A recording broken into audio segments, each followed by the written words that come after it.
Good morning, everybody. We're going to get started so we stay on track here. My name is Linda Hall, and I'm one of the founders and current president of Connect to Community. We want to welcome you to our third annual Transition Summit, which is the finale of our 2016-2017 Educational Outreach Series. Our first speaker today is Marsie Frawley, and I want to start by thanking you sincerely for stepping up at the last minute to replace our original speaker who was unable to attend due to a family health situation. Marsie has been a senior consultant at Griffin-Hammis Associates since 2011. She has vast experience in employment first policy and implementation in Illinois, with expertise in customized employment and the impact of work income on public benefits.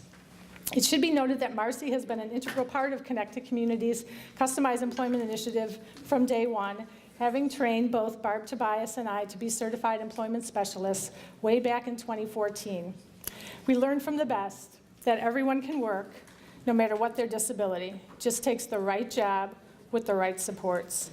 You will hear a little bit about CTC's Customized Employment Initiative immediately following Marsie's presentation, but suffice to say, employment is for everyone. Please help me welcome Marsie Frawley.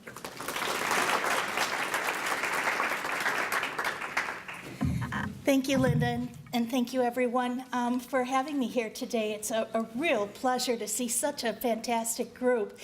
You heard a little bit of an introduction of me. May I find out about you all a little bit? I'm wondering if folks who are parents and family members would raise their hands. Wonderful, amazing. How about folks from the school district? Excellent. Saturday morning, and here you are. Okay, great. Well, I'm going to ask one other question because I gave you too much paper for my presentation, so I'll probably be skipping some of the slides. There we go. Skipping some of the slides to make sure that I can go over thoroughly the things that are most important. How many people are attached to the Social Security public cash and health care? A fair amount. Okay, well, if it's okay, we'll be touching on that too.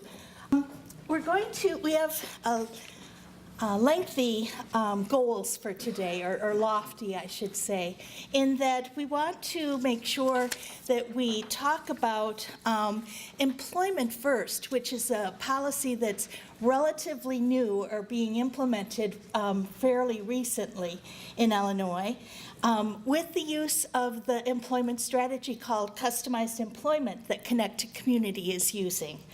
We're going to be talking about discovering personal genius, which is a function of customized employment through Griffin-Hammis Associates, and how we can incorporate that into our school transition process. How can we put portions of customized employment into our school planning without burdening anyone? It can be a rather natural process, but we'll talk about that throughout the presentation. And then lastly, Linda said that we definitely go on the premise that everyone can work. What their work chooses to be depends on ideal conditions for employment. It's based on interests and skills and abilities. But sometimes folks choose not to work because they're afraid of how it's going to negatively impact health insurance through Medicaid or Medicare, or the cash benefits. And I want to give you a few work incentives to show you that not only can people work, but they should work to their fullest capacity, because there are work incentives in place that are going to help maintain those very important work incentives. So has anyone heard of Employment First? A little bit? It's kind of a simple policy, but you wouldn't think so the way it's having difficulty being implemented in our state. Employment First is offering individuals the opportunity to work first. And the reason Employment First has incorporated customized employment is that we believe that individuals are ready to work as they are. You don't have to be fixed in order to go to work. You don't have to be trained. You don't have to have those soft skills or some hygiene issues that sometimes prevent people from working. So Employment First is saying that the first option that should be offered to every individual is employment first.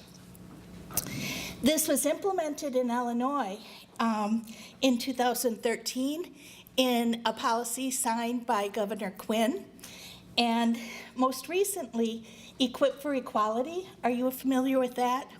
It's a protection and advocacy organization here in Illinois, which is extremely proactive for the rights of people with disabilities.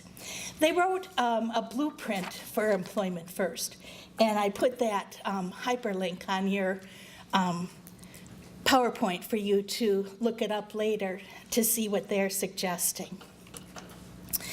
But essentially, customized employment is individualizing the employment relationship between employees and employers that meet the needs of both.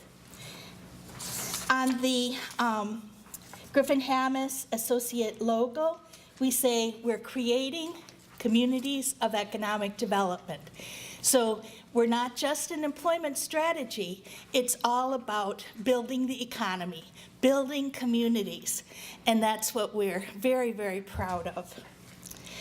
It's customized employment is individualized, and it's based on a person's needs and interests, but very important to meet the needs of the specific employer. What excites me so much about customized employment is it's getting to know your community. It's getting to know where the needs are. We're not filling jobs that could be filled by veterans or people of low income.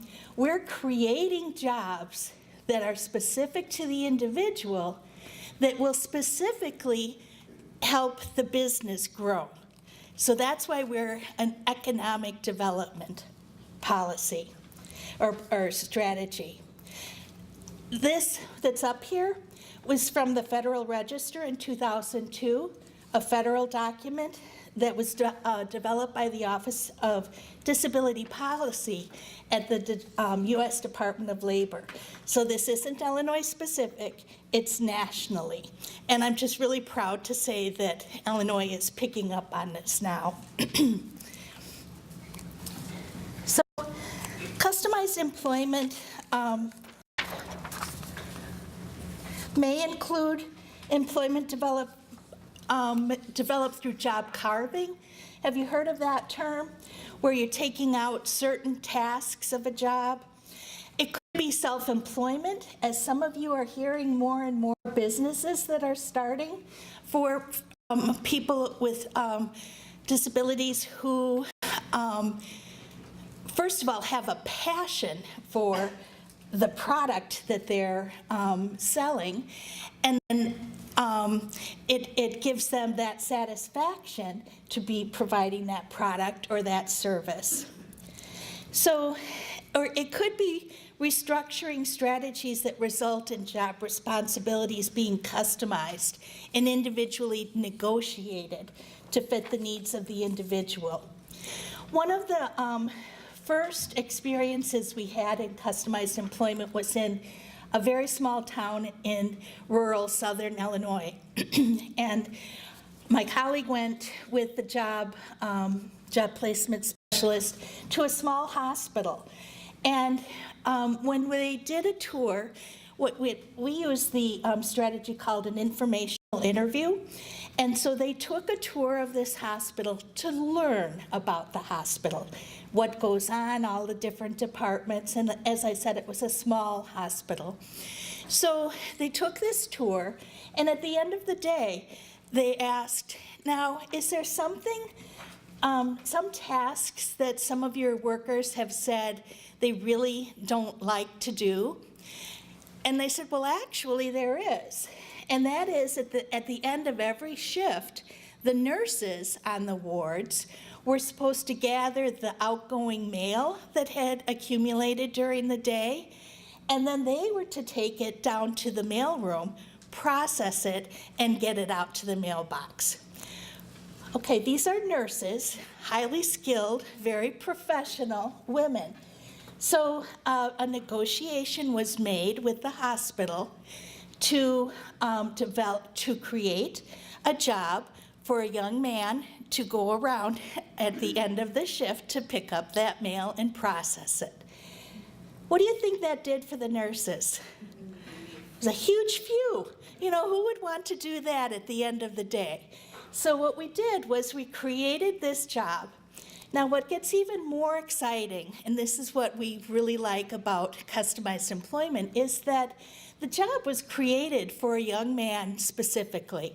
That young man had good reading skills, good organizational skills. He was kind of on the shy side, but he was going to be perfect for this job. It was a good match between the business needs and his abilities. Unfortunately, he had some major health troubles, so he wasn't able to start that job for several months. They held it for him because the relationship had been built between that young man and his business, this business, that they wanted very much to have him do this job. So customized employment is relationship building, it's individualization, it's matching and negotiating. Cool, huh? So the challenge is to create lasting, satisfying, person-directed, you hear that a lot now, don't you, employment beyond traditional job development. So we want to break the conventional molds of simply washing off tables at fast food restaurants, to look at a broader, the whole community and business world as that's our oyster now. No, we don't have to go to those go-to jobs anymore. Let me give you another example of a non-traditional type of job, and that is that at a small after-school program, again in I think this was around the Champaign-Urbana area. Very small community, no public transportation. So looking for businesses that might have needs that were within reasonable transportation ability for the person. A job was developed for this young woman in an after-school program.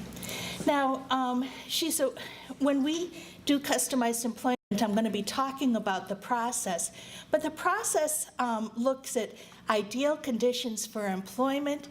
We're not going after a job per se. We frequently are looking at themes. And for the themes of this young woman, her themes were reading, sports, and animals. So, anyone have any ideas of where we might have ended up? Nope, the world's our oyster, so who knew, huh? We actually went to an after-school program. And have any of you seen that movie, Toy Story?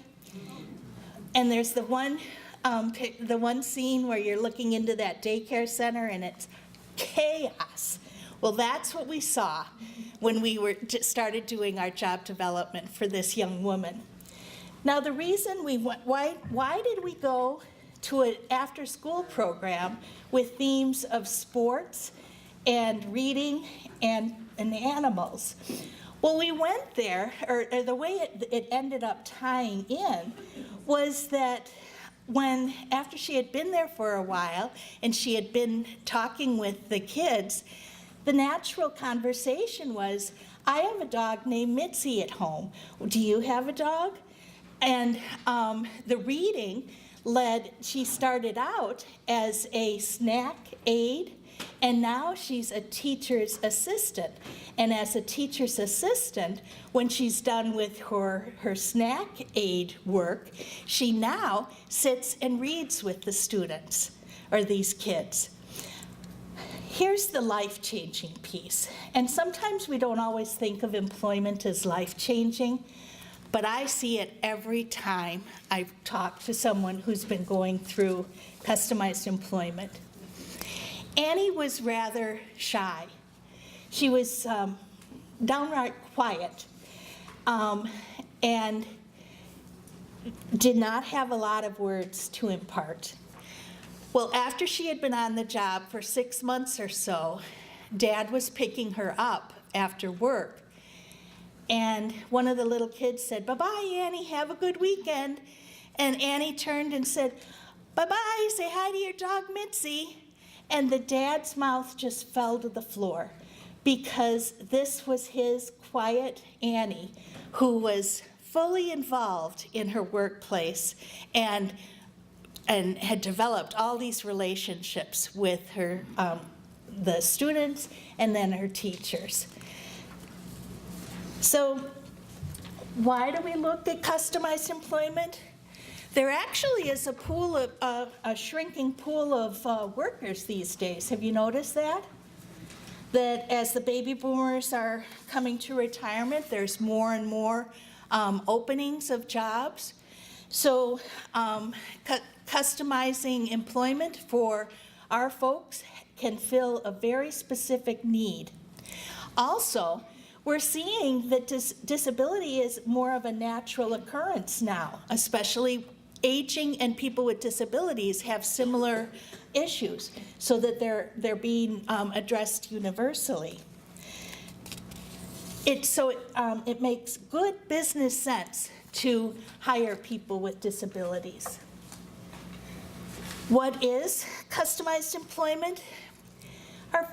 Are you aware with supported employment? Sometimes we've heard of supported employment as with job coaches. That's how we put it together. Well, customized employment came from supported employment. It is an approach to employment. Customized employment is not labor market driven. We don't go to the want ads to find a job through customized employment. We're also not necessarily looking for the dream job. When Annie went to be a snack aide, I think we were all extremely thrilled that within a year she was promoted to teacher's assistant.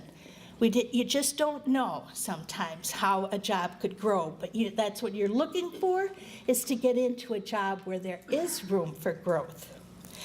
Customized employment is not vocational evaluation and testing, and it's not interest inventories.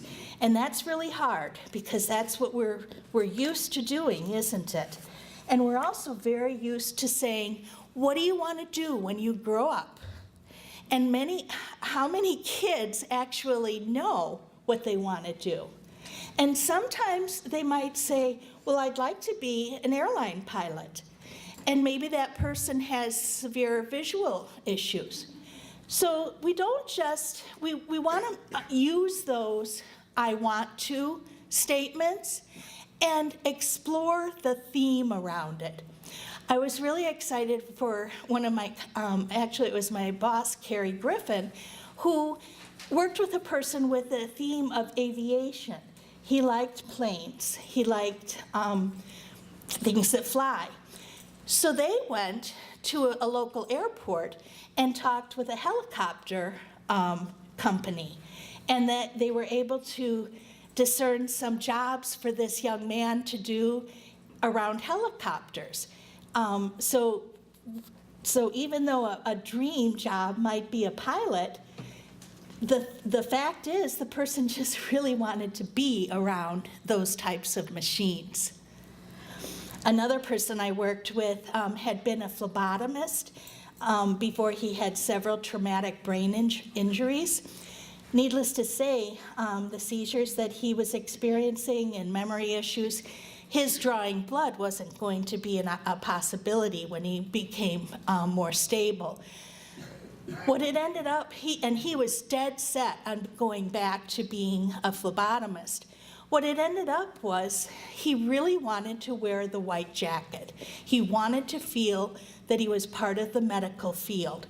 So a job was developed for him at Quaker Oats in their testing area, and his job was to put the test tubes in that machine that sterilizes. I can't remember the name, but he had to wear a white jacket, and he worked with other professionals that wore white jackets, and that did the trick. So the evolution of customized employment came with that horrible beginning of institutionalization.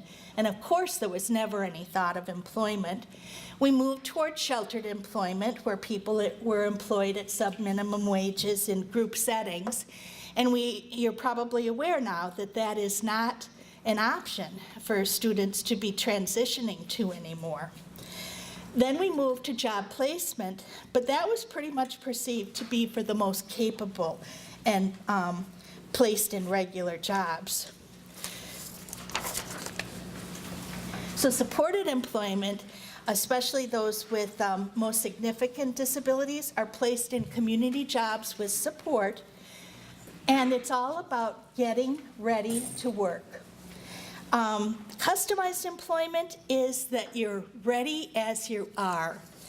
And an example of that is a young man who was considered a good producer. He could do repetitive manufacturing type jobs, but his hygiene habits were pretty horrible. I think you can imagine. So would we want to put him in a dining room setting with bad hygiene? No. Would we want to put him possibly in a manufacturing setting where cleanliness wasn't an ideal condition of employment? Right. Because some factory jobs, it doesn't make a big deal if hygiene isn't perfect. So that's where we start looking at ideal conditions of employment. We're looking at people who or places that meet the conditions of the individual. I'm going to introduce you to Devorah right now. Devorah did not go through employment in high school, but her teacher went through customized employment after Devorah graduated, and she said, now this is what I could have implemented with Devorah and what I will consider implementing in the coming years. Devorah lives with significant barriers to employment, significant medical issues, but we looked at, or her mom looked at, when is she happiest? Well, she's happiest when there's people around. She's happiest when there's music playing. When she's happy, she shows that she's happy by moving her arms. So Mom brilliantly put together these baby mittens with different textures at the end of those mittens, dipped them in paint, gave her a frame, and she would paint different colors on the outside of frames. So this took her ideal conditions of employment, her abilities, and her interests, and formed a business. Pretty cool, huh? And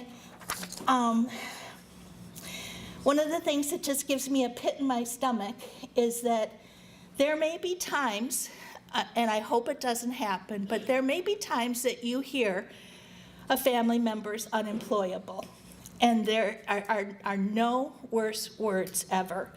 And that's why we want to tell you about customized employment, because there is work for everyone in customized employment. And Devorah's mother was a particularly, and continues to be, a particularly strong advocate for her daughter, and she will not accept unemployable. So she's has received services from the Social Security Administration through the Plan for Achieving Self-Support. She has received some services through the Division of Rehab Services. Actually, I believe through both of those and her business, she is purchasing a van, a wheelchair accessible van, where she's able to get around to purchase her frames, to mail those frames out, to go to different fairs, because you might possibly look at that picture of Devorah and say, well, how can she have a business? And frankly, that was questioned by Department of Rehab Services. Well, she can have a business because she's integrally involved. She does all those things, going to the post office, the FedEx, purchasing frames. She's very involved in her business. So customized employment is based on an interest-based negotiation between the job seeker and the employer. It's person-centered, it's one person at a time, one job at a time, and it identifies the ideal conditions of employment. Now, I want to say something about that, because customized employment isn't the end-all, be-all. It doesn't have to be for everybody. What we want to make this be is an option for those where other types of employment haven't worked. I know that there's, Barb's son is involved in kind of a group setting, and if that's what works, that's awesome. But as far as customized employment goes, we're usually looking at one job, one person. So customized service is a set of tools, and it's not the interest inventories. It was designed for individuals with high or complex support needs, but it's applicable to anyone. I don't know if any of you are old enough like me to know about that book, What Color is Your Parachute? It's kind of based on that type of thought. It circumvents going to human resource departments. In fact, in customized employment, if we have to go through a human resource department, we usually say, well, this isn't going to work. Because when we get into bureaucracies, there's always excuses. And that's not the type of work environment we want our folks to be working in. We want to be developing business relationships with natural relationships, supports, and training, so that when Annie learned her job, she started out with a job placement specialist who had been through customized employment, who understood our strategy of systematic instruction. Systematic instruction is basically learning the way the person learns best, and then teaching that way. With Annie, it worked out that we were able to do little index cards on a little plastic ring, and with pictures and some words, she was able to follow the step-by-steps that she needed to prepare for snacks at this after-school program. But part of customized employment is having that paid person fade out as fast as possible, because we want the relationship to be with the manager and the coworkers and have it be natural. One of the best examples of that natural was, remember how I said she started out kind of shy and she didn't talk much? Well, when she'd come into work, they'd say, "Good morning, Annie," and she would either put her head down or grunt. And they sat down with her and said, "Annie, this isn't cutting it. You know, when we say good morning, we'd like a response back." So that was a very natural conversation, and I'll be darned if she didn't pick up and start greeting people that way. Much, much better than the job coach saying, every day you go into work, you say good morning. It was much more natural for her to learn this. So the principles of customized employment apply to all workers, and the negotiation's the key. But we want to break those paradigms. We want to break that subtle bigotry of low expectations. And this was an important piece that Linda and Barb and I talked about at the beginning, and she wanted to make sure that I covered this today. Don't we sometimes give people with disabilities a pass? And we're not doing them any favors. It's important to lay a foundation of expectations right away. We want to make sure that we put a value on what they do, so that we put productivity tied to pay. And that's how we look at the supply side of the business needs. We want to make sure that that Americans with disabilities are viewed as economic assets. Now, let me ask you this. Have you been shopping places lately that employers have hired people with disabilities? What's been your response? Pretty good. Do you go there again? Right, right. So this is what we're finding, is that we value all people, or if businesses value all people, they're more likely to have a broader customer base. You all are here because you know that you're the key partners, and I couldn't be more thrilled to see how many of you are partners already. I didn't ask, are your family members like 14 to 18? Could I have hands? Okay, terrific, awesome. How about 18 to 22? Excellent, there's a few more. Did you all start? Did all the rest of you that raised your hands at 18 to 22, did you just start, or did you start at 14? Okay, so those of you that are starting now, whoo-hoo, because this is what it takes. It starts right at age 14. Well, it starts in preschool, shouldn't it? It should, you know, that what do you want to be when you grow up kind of thinking should be asked of everybody, and to be thinking forward that way. Chores should be done right away, be given right away. I have the distinct honor of being a prospective grandmother to a student at Kirk, right? And oh my gosh, I am so thrilled with that school, because he's a young man that was not expected to live past 1, and now he's in 9th grade. And I know, I'm not sure what this year's job is, but I know last year's job, it was he was picking up attendance papers every day. So even in 8th grade, he had a job.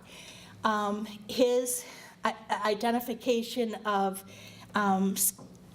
interests, we've noticed that he loves crinkly paper. So birthday, Christmas time comes, I just give him a bag with tissue paper, and he is in heaven. We also know he loves giraffes. So there's something about that giraffe that appeals to him. And usually the color green is something he's shown a preference with. So that's something that we're building on in 9th grade, because there are expectations. The last line on this slide is rather important, and I'm wondering if this is a term that you're used to. Social capital. I see nodding here. You're learning more and more about social capital. Can I ask you, what does it mean to you? Being a part of your community. And social capital can be, for those of you who are on the board of Connect to Community, each of you board members brings a circle of social capital. As you parents, you bring social capital in the organizations that you're involved with, the community pieces that you're involved with. All of those connections are so important for opportunities for your future job seekers. I just love the example of Barb and Will using their social capital to have a snack or breakfast or whatever at Einstein Bagels, and finding out that they had a need there with what they were doing with the bagels at the end of their day, and then building on that. That just started out of a conversation. Another friend of mine goes in and pays a bill every month or every quarter for parking her RV. So when she went in to pay that bill, she noticed that the office area wasn't quite as neat and clean as maybe they would have wanted.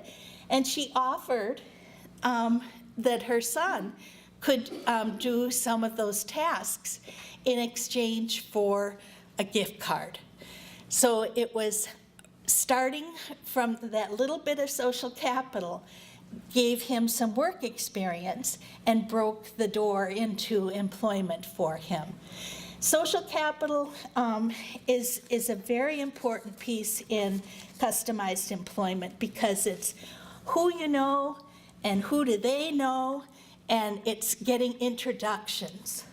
Life begins with a vision and expectations, and we need to dream big dreams. We want to have to avoid an individual having to live someone else's program. So social capital is to increase the employment of individuals with disabilities by encouraging the use of local contacts in relationships and business contacts. I couldn't help but laugh when I saw this slide about qualified. The job seeker fits the job versus quality and the job that fits the job seeker. Because I feel like nationally there have been some choices lately where it was the job seeker fits the job versus the job fitting the job seeker. I'm sorry, I shouldn't have gone there.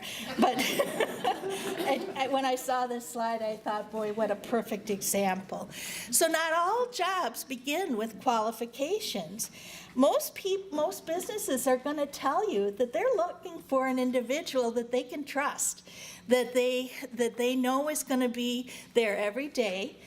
Do you know what one of the most expensive things about hiring individuals for businesses is? Training. It's going through the hiring process and training. So if you can go to a business and say, this person will be here every day, will be on time, will produce what you need to do, maybe not as fast as some of your others, but he'll be one of the most loyal employees that you'll have. And he has these abilities. That's what employers want to hear.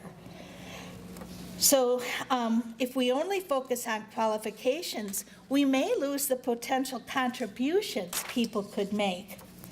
Another example of a lesson from a person with a disability teaching his coworkers was a fellow at Lowe's who had lost most of one of his arms.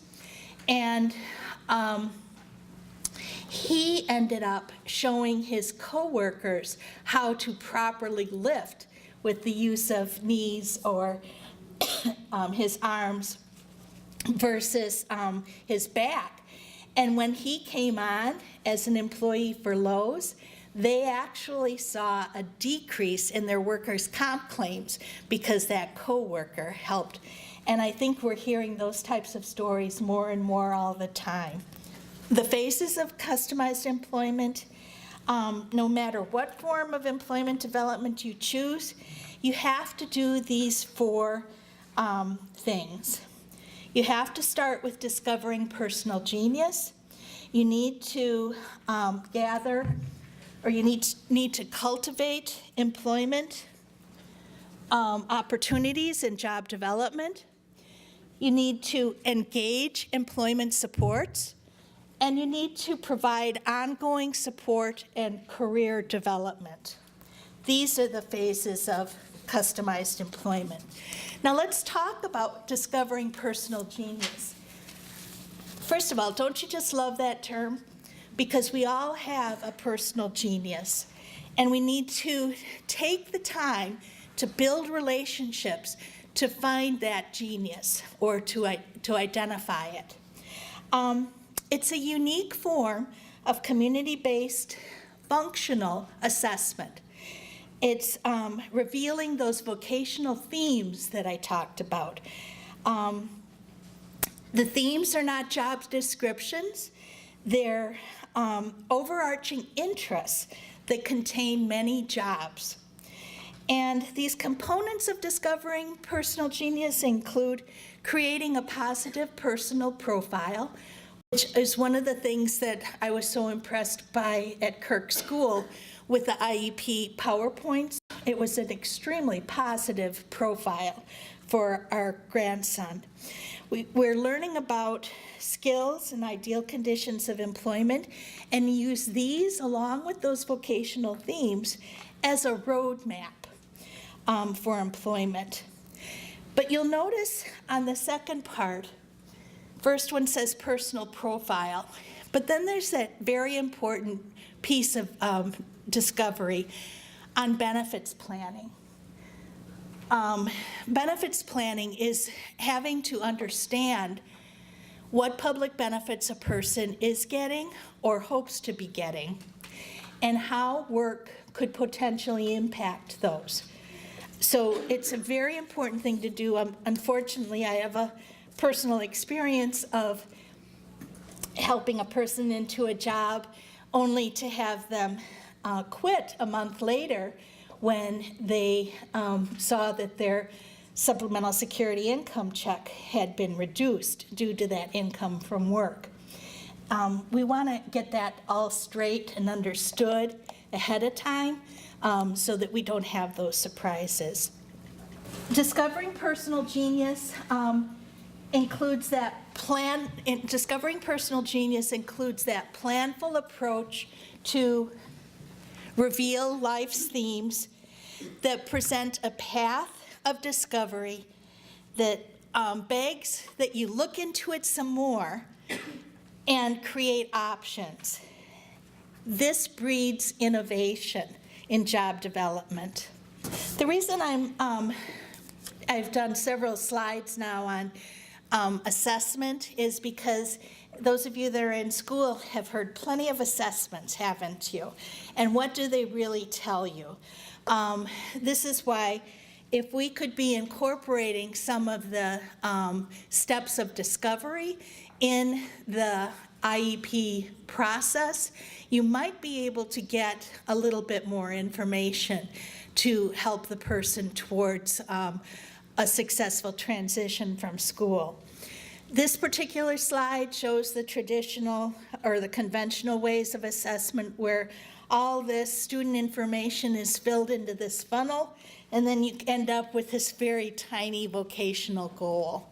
Well, what we're looking for is this different approach where the job seeker offers some information, but we take that information and then we look at all the possibilities that come from those themes. So let me give you some examples.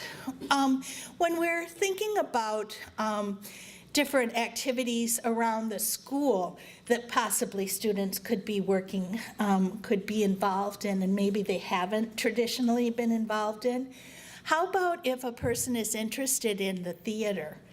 If your schools are large enough and there is an opportunity to get into the theater department, to get in the behind the scenes, to do a discovery activity around that, that's an option. We often think about people's interest in sports, looking at all the different behind the scenes activities at the athletic department. Public announcement, that's another piece that's in school. it's looking around, discovery activities are frequently done outside of school, but I'm just thinking about ways that you could be researching and developing and doing discovery while the student is in school that doesn't take extra staff time to go places. The other thing is that when we do these discovery activities, we really want to do one staff member to one student, because we want to really be keying in on when is that student happiest? When is that student the most engaged? So that's why we want to flip this funnel, and we're actually asking the question, who are you? We're looking to learn as much as possible about the individual job seeker, and then take that information to uncover limitless opportunities. The discovery assessment is all about, when are you at your best? And I'll ask this of you, when are you at your best? Is it when you're being tested, or rather when you're exploring familiar or new places, people, and things? So that's what we want to take from this. This next slide is kind of difficult to read, but it does talk about all of the different ways that we can feed into discovering what a person's vocational themes are. The tasks that people perform, the personal attributes, the skills, and the conditions in work culture. One of the discovery activities that I thought was one of the coolest ones was a young man participated in a sheltered workshop in another small town. And the executive director of that workshop invited this young man to go to a Kiwanis Club meeting with him. So this was a use of the executive director's social capital. They went to a meeting, and the executive director was introducing him around to all different types of people. And as they were talking, he got introduced to one of the owners of a large auto group. Now this auto group, this was in 2008, and if you'll remember, in 2008, the auto industry was tanking. So that wouldn't be your usual employer to go to, but they hit it off, this fellow in the Kiwanis Club from the auto group and the young man from the workshop. So the young man from the workshop said, "Hey, would you like to come see where I work?" In his own communication, he invited that fellow over to the workshop. And so they did go. And so after that visit, the auto group said, "Well, how about you come see where we work?"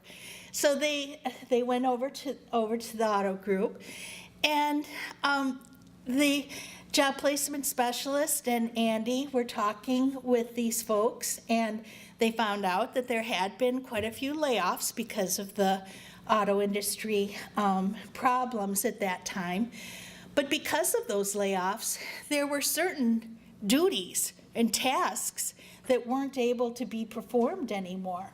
So a job was proposed and then negotiated for this young man to do tasks in the sales department, the parts department, the service department, and I believe in the outdoor landscaping.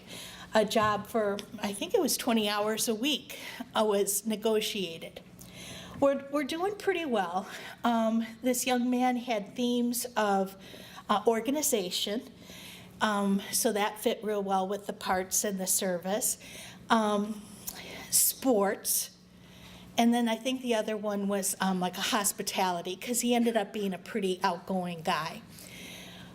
Well, again, you can kind of see the organization, but where does sports fit in at an auto shop? Well, Andy goes into what could be his prospective manager's office, and what should be all over the fellow's office, Chicago White Sox sports paraphernalia. Well, Andy was a Chicago Cubs person. So right off the bat, there was this rapport between the two of them that, anti-stuff, but rapport. So that's how we take those themes and make them work. We got that initial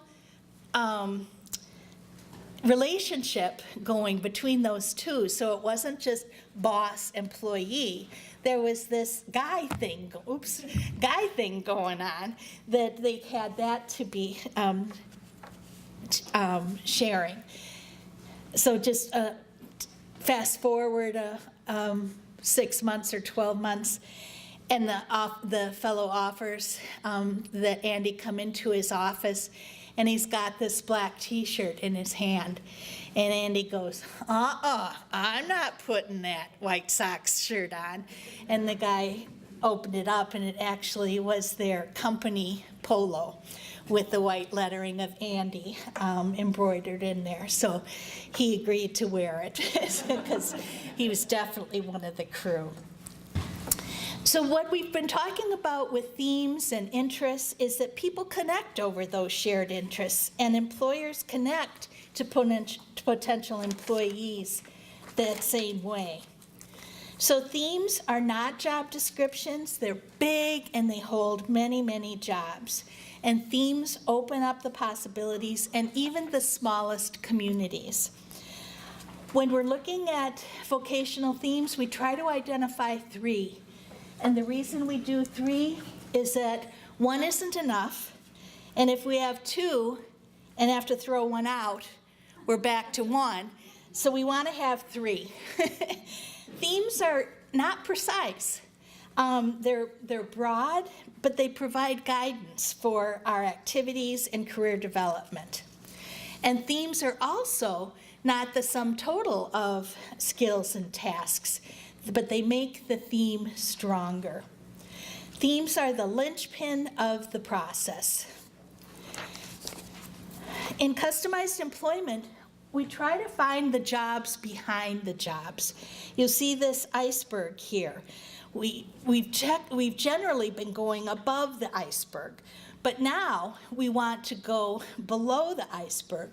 One of my colleagues went to a dentist and was talking to the dentist about their work, and they found out that they used a lab that they would send out crowns to and different things. So then they went to that laboratory to find out what happens at that laboratory, and so on and so forth. You keep on going below the iceberg to find out the jobs. We're going up and down the supply chain to jobs. Employment supports, the most typical supports, have to include a thorough job analysis. Just when I said discovering personal genius, we want to know about how income is going to impact public benefits. We also need to have a really strong understanding of what the expectations are at the job, and we need to kind of nitpick the different steps of the job.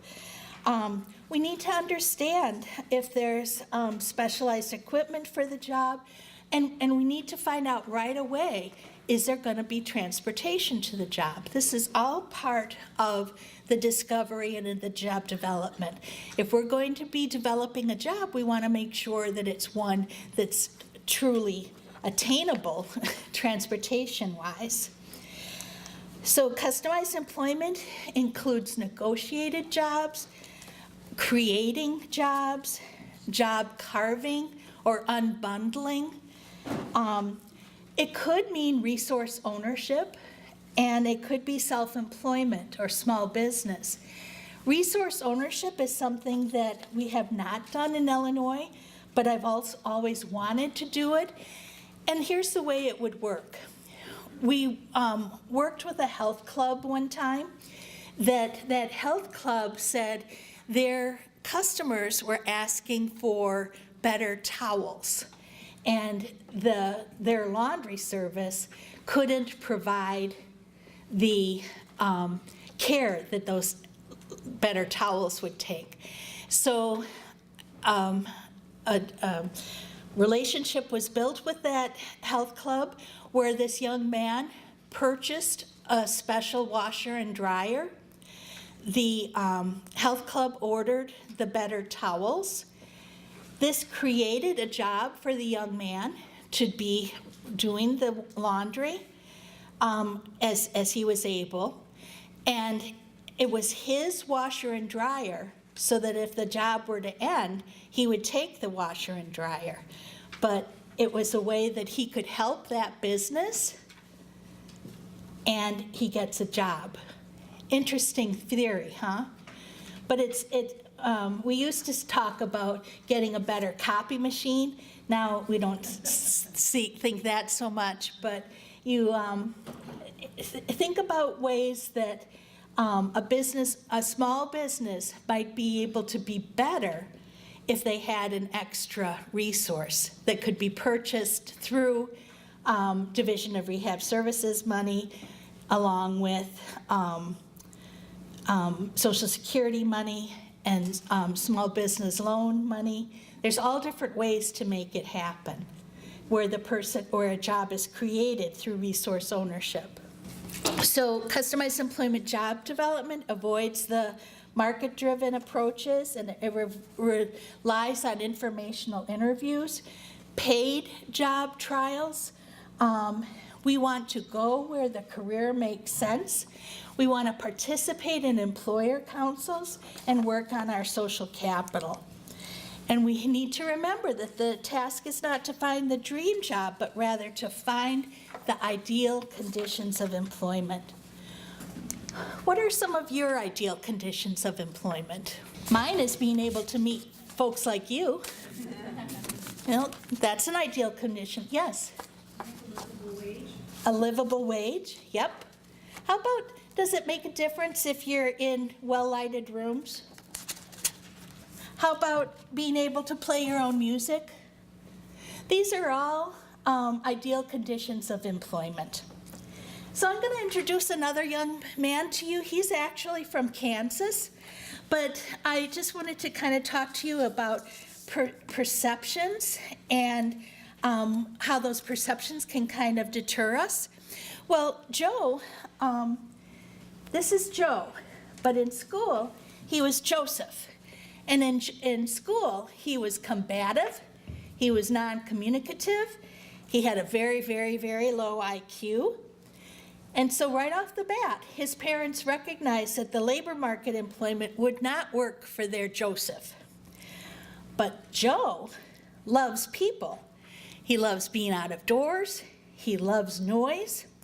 So Dad got to thinking, how about he purchased a kettle corn kettle. And he started a popcorn stand out of Walmart in their Kansas community. Well, from that little job trial, Joe now lives in his own home with his supports. His company has gross earnings over $75,000. Joe has many part-time workers working on his payroll. He's got a mail order business. He still goes to county fairs. But this fellow who was combative and not a very happy guy in school is living the life right now because he's out amongst people. He's, you can see he's a public speaker. That's his dad running the PowerPoint with the voice-activated narration. And here's another life-changing piece about Joe, was that Joe does not use words for communication. He obviously can show it through his actions. But one time, Mom and Dad were with him at a county fair, and Joe went out in the grassy area and said, "Do you want to buy some popcorn?" And again, if Mom and Dad hadn't been there, they wouldn't have believed it. Here's a young man that doesn't use words, but he was able to use words. So discovery consists of seeing what everyone has seen, but thinking what nobody has thought. I'm going to go through these next few slides because it's specifically about self-employment, and I think we've talked about it a little bit. I did want to leave this one slide up because it just goes to show there's a business for everything. Of course, this is out in Montana, so we don't see it very often, but there's a business for everything. This is another story of in Illinois where the fellow had just a really tough start after school. He had a hard time finding a place to live. He was just not very happy. But then he went on to move into his own house and with his own supports. And his parents had this committee that helps to support him. And they got together and they thought about what makes Brian happiest. Well, what makes him happiest are quarters and the Cubs and the Bulls and fire departments. So when you think about quarters, where does that take you? Vending machines. So he also likes, I'm pretty sure he's our Pepsi guy. He likes Pepsi products. So he started a vending business that he started putting these Pepsi machines at fire departments. And his business has now grown to more than 20 different businesses around his county. I will take a moment to talk about this slide that says,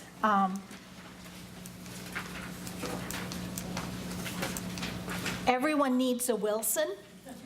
Those of you that have seen the movie Castaway, Tom Hanks was reliant on that volleyball, the Wilson volleyball, and we all need Wilson. And I think that's what I'd like to make sure you all understand is that by your being here today, you're reaching out to your community, you're making connections, and that's what we want to do. You've got a rich community full of resources, and you want to make sure that you're not doing it on your own, but that you can be reaching out to these different resources.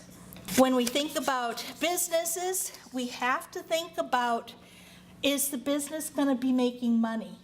We know that it can be answering a need for a passion, but we in the end, want to make sure that it's making money. So I've listed a couple pages of resources on self-employment for you to refer to. But let's go to the work incentive piece.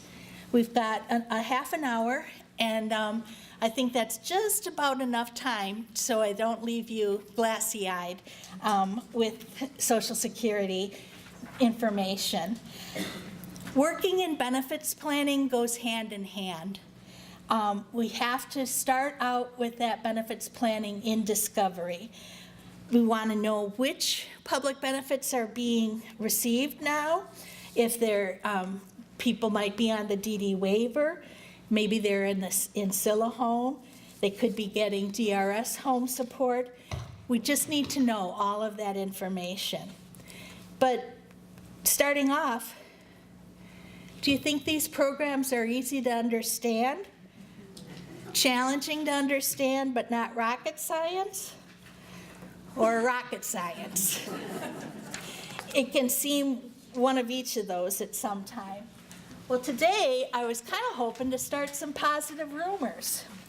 And maybe some of this information is new to you, but I want to make sure you leave today knowing that students who are receiving supplemental security income can and should be earning up to $1,790 a month, and they keep their whole SSI check. Did you know that? Woo-hoo! These are for students, and I have a whole slide on this. But I just want to make sure that you know that there's this student earned income exclusion. How about, did you know that if a person is SSI eligible on Medicaid, they can work and earn up to $27,000 a year? They're not going to get their SSI check, but they'll still keep their Medicaid for free. Now, we're not talking huge money, but that's sure a heck of a lot more than that $775 or whatever, the $735 a month, right? So this is why we want to say work is good, and we want people working. That's going to be the 1619B work incentive I have a slide on. And here's another question. If a person's earning let's say they're earning $1,500 a month and they're not a student, if their person's on SSI, can they earn $1,500 and still be on SSI? Yes. Yes, yes, yes. So we're going to talk about the earned income exclusion. So doesn't this sound encouraging? That work is good and life is better when people are working. So these are the positive rumors I want you guys to go away with. Did you know? It's true. So let's do some basics. The basics are that there are 2 disability cash programs for Social Security. And it's really, really important to understand which cash benefit program the person's receiving those benefits under, because the work incentives differ for both. And if a person's on both programs, they're the lucky ones that get to follow all of the work incentives. So I want you to know that there's resources available from the Work Incentives Planning and Assistance Project to help you navigate these rules, okay? There's help out there. So we know that a person on SSI has very strict income and resource limits. The resource limit is $2,000, and the full federal benefit rate this year is $735. So we're not talking much at all. And that's why that we say a person is almost always better off working than not working. Social Security Disability Insurance is a different program altogether. It's based on a work record, either the individual or their parent. There aren't any income or asset limits. If Oprah or Bill Gates were to become disabled, they could get a Social Security disability cash benefit. The amount that is received under Social Security disability insurance depends on the person's work record. This childhood disability beneficiary is a specific classification for a person on Social Security disability insurance. And this is where if the individual's parent becomes of retirement age and starts collecting Social Security retirement, their child might be eligible for a disability benefit off the parent's record. If one of the parents becomes disabled and gets Social Security disability insurance, the child could get a benefit. Or if one of their parents passes away, that child or an adult child could get a disability benefit. The thing about this that is so important is that when that individual with a disability becomes eligible off of their parent's record, 24 months later, they become eligible for Medicare, which is the federal group health insurance. So 24 months after being determined, they could get Medicare, and if they're already getting Medicaid, they continue getting Medicaid. So that's two different paths towards insurance.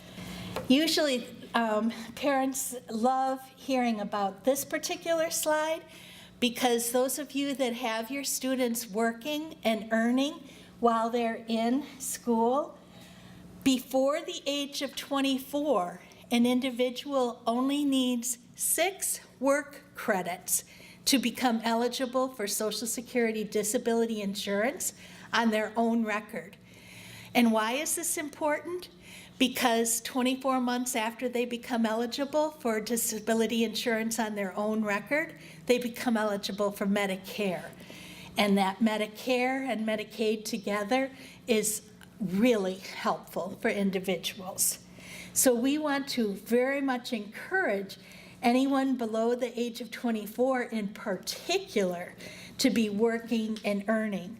Now in 2017, one Social Security work credit is earned with earnings of $1,300 gross income. But a person could earn up to 4 credits in a calendar year, January to December. So 5,200 is that limit. So let's talk about individuals who are on supplemental security income, because there are some amazing work incentives. I already referred to the student earned income exclusion. There's a plan for achieving self-support. There's the earned income exclusion, which I referred to. There are impairment-related work expenses, and then there's that mystical 1619. So the main thing to know when a person is working and receiving cash benefits, they have to report that income monthly to Social Security and the Department of Human Services.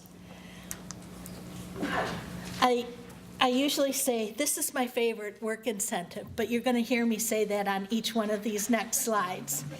Because this student earned income exclusion shows how Social Security really wants their recipients to get work experience. And what better way to get work experience than when you're in school and you have the access to occupational therapists, speech therapists, job coaches, your teachers. So the student earned income exclusion are for recipients of supplemental security income. That's that $735 a month. If they're under the age of 22 and in some sort of school, it could be community college for a class or two. It could be high school. It could be university. It could be trade school. It could be homeschooled. You just need to proactively prove to Social Security every fall that, yes, this person is going to be a student. Social Security thinks that when you turn 18, you're out of school. So you have to continually show them every year that, yes, they are eligible for the student earned income exclusion, which means that they could earn this up to almost $1,800 a month, plus keep that $773. That's a lot of work experience. And this 1790, that's more than a credit of work right there. It could be in a month, but realistically, a lot of folks don't actually get to earn that much. But that's a huge incentive. So it's up to an annual exclusion of $7,200. And we want to make sure that this is known that it's for supplemental security income. It's not for those dependents under Social Security disability insurance. Now, didn't I say that one of the rules for SSI is that you have to keep more, you can't have more than $2,000? Yeah, so that's a lot of money that the student has to spend every month, which I suppose wouldn't necessarily have to be a problem. But another way to help this or to allow a person to have more than $2,000 a month is to use this plan for achieving self-support. I'm just going to make you aware of the 1619 program because it's an unknown work incentive that you can, in Illinois, you can earn up to $27,102, not get an SSI check, but still keep Medicaid without a spend down. The work incentives for Social Security disability insurance are different, and I'm listing them right here. And then the last slide, I'm sorry. This slide was about the fact that earning work credits before the age of 24 is a good thing, because getting 6 credits before the age of 24 is easier than it goes up incrementally up. And like our age, we need 40 credits, so only 6 is a big deal. The rest of this is resource information, and I would like to offer up for questions right now. If you have a question, raise your hand. We'll give you the mic so everybody can hear the question, okay? What is a work credit? A work credit is a credit towards your ability to get Social Security retirement, or in the case of our family members, disability insurance. So a work credit is essentially credit towards insurance through the Social Security disability insurance program. And this year, a work credit equals $1,300. So if a person earns $1,300 and pays into FICA taxes, proves to the IRS that they've earned that $1,300, Social Security will assign them 1 work credit. Does that help?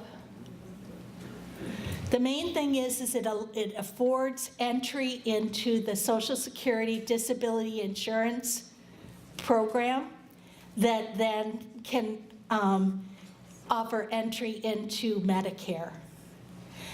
We, through our FICA taxes, earn 40 credits, and then we are eligible for Social Security retirement.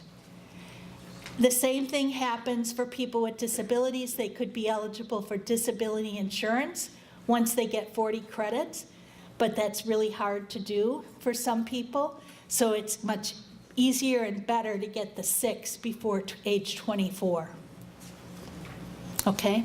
If your SSI is reduced because of your income and you lose that income, can you reapply for SSI and bring it back up to the 735?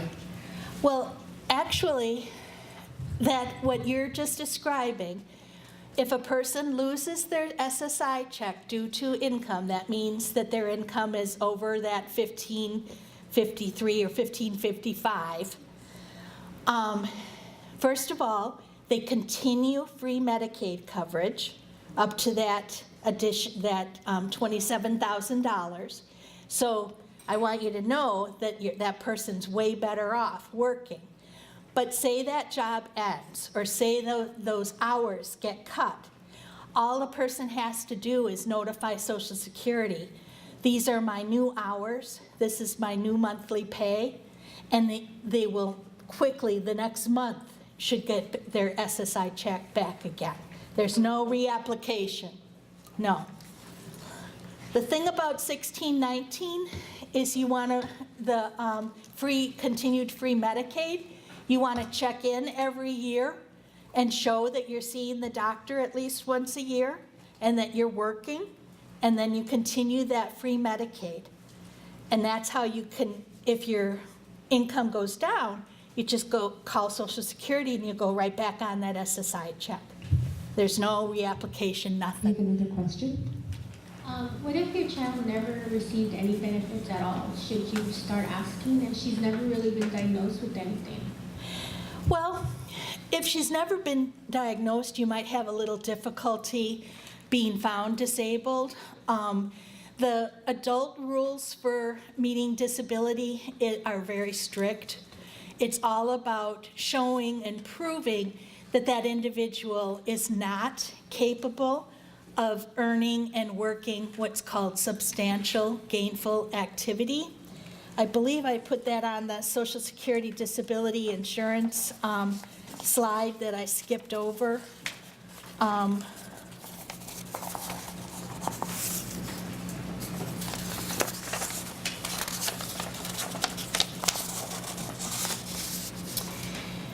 In 2017, you would need to prove that your family member is not able to earn and work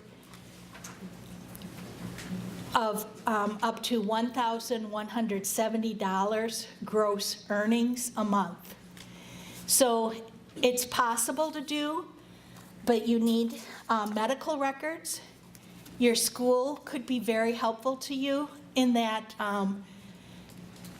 if your family member has tried to work, and you can list why you have not been able to, why that student is not able to have earnings. There are some lawyers around that I bet Connect to Community might recommend to you that could give you advice on that as well. I'm with an organization that provides vocational services, but not customized employment yet. Yes. How many hours does it take to find someone a customized employment job? Well, generally, we're going to say that it might take a little bit longer to find a person customized employment because we put so much into discovery. And because we are not answering want ads, we're building relationships within the community, getting to know businesses, and then we're negotiating employment. So I can't give you the amount of hours, but, We're going to talk about it next. okay, good. Connect to Community will address their experiences. Say you have you do get those 6 credits and now you have SSDI. How much can you work? What is this trial work period? Can you explain that a little bit more?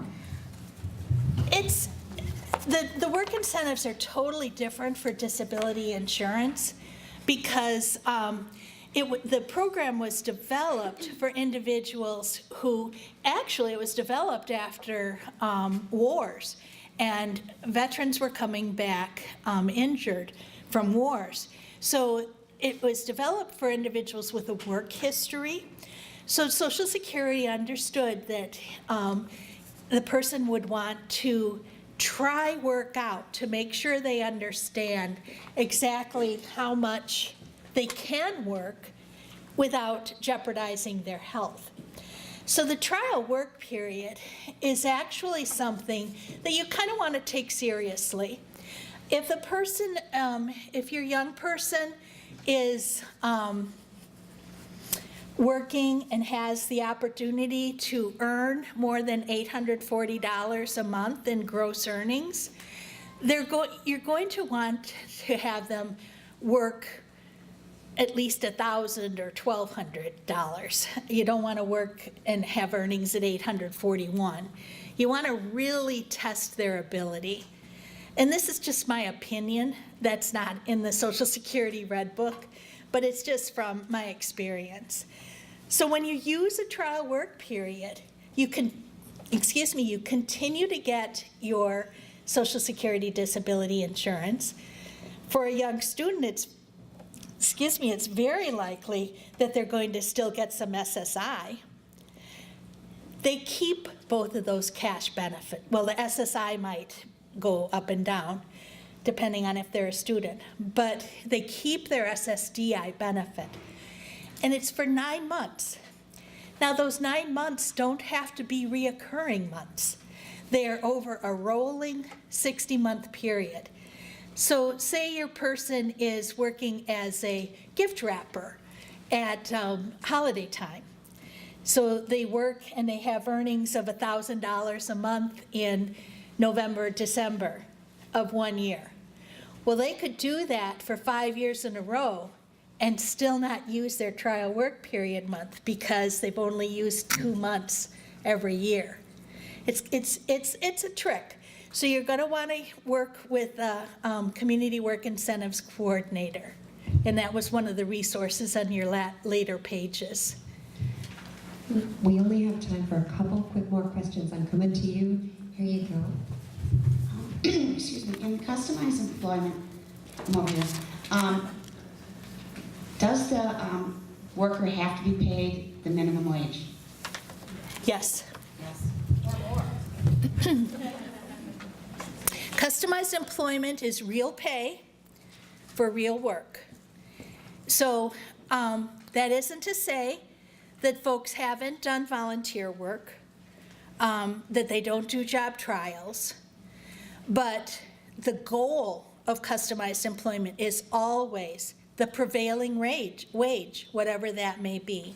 You guys had some great questions. I'm sorry we weren't able to get to everybody. We want to keep on track here. I can tell you, Marsie, that was an amazing presentation. Let's hear it from Marsie. Thank you.